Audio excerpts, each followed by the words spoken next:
This is fascination, the nation of guilty pleasure. The stuff people say they hate is the stuff they secretly love. Fascination is the solution. Fascination is the station of review of review. My name is Jonathan Lee. Welcome. For a film that was set and made just as the yuppie era was about to bloom, risky business is very critical of the whole yuppie view and lifestyle. It's one of the things that set risky business apart from its more generic 80s teen six comedies. On the surface, it's all iconic 80s tropes: fast cars, rock and roll, and Tom Cruise in underwear. But underneath, it carries the DNA of New Hollywood.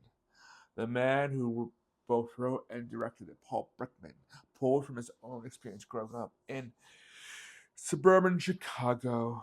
The film reflects his ambivalence about wealth, privilege, and the pressures of conformity. The film uses stylistic flourishes, kinetic track and shots, synth-inflected pop soundtracks courtesy of Tangerine Dream, dynamic cinematography, but it doesn't sacrifice character depth. Joel's ethical and emotional growth is central. Lana is complex, and the social comedy is sharp. All of this demonstrates that even though it's framed as an 80-16 comedy, it carries moral complexity, auteur sensibility, and the critique of social norms. Joel, the main character, is a young teenager set to go on to the yuppie path. His parents are well off. His friends want to go to fancy universities simply to make money, and he wants to go to Princeton. However, unlike his peers, Joel feels disconnected from his supposed path. In one scene, when his friends are talking about which big shot university they got accepted to, and which one landed them to a shot that makes them the most moolah, he asks his friends if all they care about is making money, and asks if they want to do anything meaningful with their lives. The role of Lana is important. Lana isn't just a plot device or a quirky love interest. She's a deliberate counterpart to Joel in everything his suburban, upper middle class world represents, and how she works as a foil for Joel. Different roles, different rules. Joel lives in a bubble where everything is structured, safe, and lined up from college, career, expectations. Even his rebellions are mild. Lana, by contrast, exists in a world where nothing is guaranteed. She survives on wit, negotiation, risk, instinct. Joel was raised with safety nets.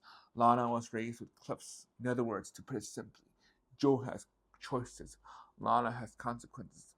This sets a powerful dynamic. She forces Joel to confront the reality of adulthood. Joel thinks he understands. Freedom seeks rebellion. Lana actually lives in the version of adulthood that he never even imagined. She drags him out of the fantasy that adulthood is meritocratic or fair. She makes him see systems of power, money, exploitation, and opportunity from angles his prep school environment hides. She basically holds up a mirror and says, "You think life is risky? For you, it's play acting. For me, it's survival." She's not impressed by his privilege. One of the coolest things Brickman does is make Lana immune to Joel's social safety net. When Joel panics, she stays calm. When Joel overthinks, she moves. When Joel relies on status, Lana cuts right through. That dynamic breaks down teen comedy cliches and push the film into territory.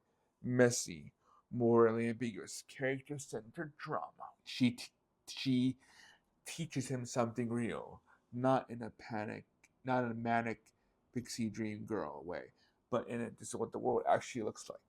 Lana shows Joel sex isn't just romance, it's business. Risk isn't quirky, it has stakes. Privilege isn't invincible, it's armor.